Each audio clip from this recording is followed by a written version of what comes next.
ದೀರ್ಘಕಾಲಿಕವಾದ ಕಾಯಿಲೆಗಳಿಂದ ಬಳಲ್ತಾ ಇದ್ದೀರಾ?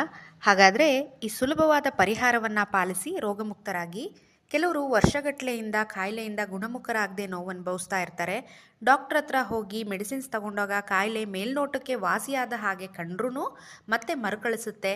ಎಸ್ಪೆಷಲಿ ಈ ಚರ್ಮ ಸಂಬಂಧಿತವಾದಂಥ ಕಾಯಿಲೆಗಳು. ಈ ಚರ್ಮ ಸಮಸ್ಯೆಗಳು ನಿಮ್ಮೆಲ್ರಿಗೂ ಗೊತ್ತಿರೋ ಹಾಗೆ ಪೂರ್ವ ಜನ್ಮದ ಕರ್ಮಫಲಗಳು.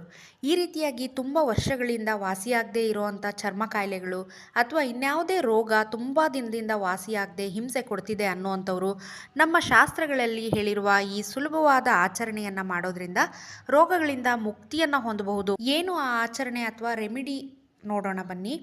ಯಾರು ಸಮಸ್ಯೆಯಿಂದ ಬಳಲ್ತಿರ್ತೀರೋ ಅಂಥವರು ಪ್ರತಿದಿನ ಬೆಳಗ್ಗೆ ಸ್ನಾನದ ನಂತರ ಸೂರ್ಯೋದಯದ ಸಮಯದಲ್ಲಿ, ಅಂದರೆ ಸೂರ್ಯ ಹುಟ್ತಾ ಇರೋವಂಥ ಟೈಮಲ್ಲಿ ಸೂರ್ಯನಿಗೆ ಅಪೋಸಿಟ್ ಆಗಿ ಕೂತ್ಕೊಂಡು ತಾಮ್ರದ ಚೊಂಬಿನಲ್ಲಿ ನೀರನ್ನು ತಗೊಂಡು ಅದರ ಮೇಲೆ ನಿಮ್ಮ ಬಲಗೈಯನ್ನು ಇಟ್ಟು ಆದಿತ್ಯ ಹೃದಯ ಸ್ತೋತ್ರವನ್ನು ಒಂದು ಸಲ ಪಠಿಸಬೇಕು.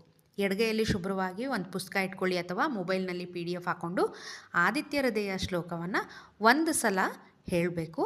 ಮತ್ತು ಧನ್ವಂತರಿ ಶ್ಲೋಕವನ್ನು 11 ಸಲ ಹೇಳಬೇಕು.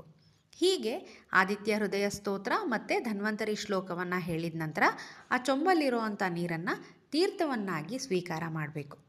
ಮಿಕ್ಕಿರೋ ನೀರನ್ನು ಮಾರನೇ ದಿನ ನೀವು ಸ್ನಾನ ಮಾಡುವಾಗ ಆ ಸ್ನಾನದ ನೀರಿಗೆ ಮಿಕ್ಸ್ ಮಾಡಿಕೊಂಡು ಸ್ನಾನ ಮಾಡಬೇಕು. ಹೀಗೆ ಮಾಡೋದ್ರಿಂದ ಎಂಥ ಮೊಂಡು ರೋಗಗಳಿದ್ರೂ ವಾಸಿಯಾಗುತ್ತೆ ಅಂತ ನಮ್ಮ ಶಾಸ್ತ್ರಗಳಲ್ಲಿ ತಿಳಿಸಿದ್ದಾರೆ.